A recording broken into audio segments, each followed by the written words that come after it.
самые лучшие креативные учителя в нашем районе, которые выпускают самых креативных, самых трудолюбивых, конкурентоспособных выпускников.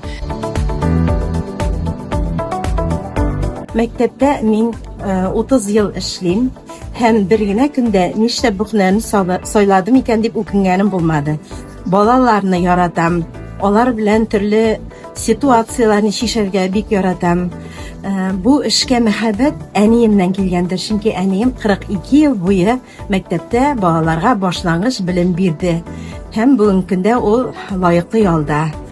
Мин эшкә килгәндә 22 яшьтә идем беренче көн. Ул 15 август иде, мин аны бик яхшы хәтерлим. Ул вакытта бит инде бөтен әйбер кулдан язасы иде. Миңа ул көнне килгәч бик күп итеп планнар язарга кушканнар иде. Менә шулай итеп истә калган бик авыр эш булыр микән инде бу дип курыккан идем. Чынбарлыкта алай авыр булмады. Чөнки чын йөрәгем белән, күңелем белән бу эшкә үземне багышладым. Көне төне барыбер шушы мәктәп, шушы балалар, шушы ата-аналар күңелдән бер минутка да чыкмыйлар.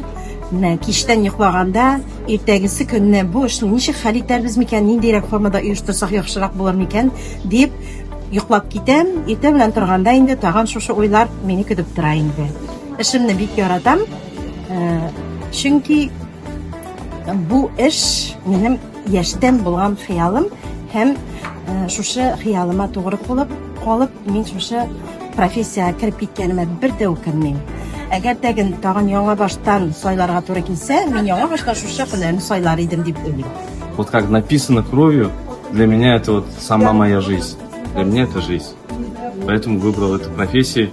Только эту профессию я только рассматривал в жизни. Поэтому это самая любимая моя часть моей жизни. Я с этим живу и дышу. Очень весело, конечно, это же дети. Дети с этой жизни, вот, за цветами наблюдать нам нравится, мы также наблюдаем за нашими детьми, за вашими детьми. Ну, наших нету, это общие наши дети, получается, наше будущее. Поэтому самое интересное там. Детям, как и вам скажу, химия — это средний, хороший предмет. Если, конечно, к нему готовиться и учиться, и самое интересное там возникает. Это же, как мы говорим, любовь — это химия, значит, это любовь. Самый священный наш праздник, как день рождения, только на уровне работаешь, получается. Мы, конечно, ждем, радуемся и посвящаемся этим днем.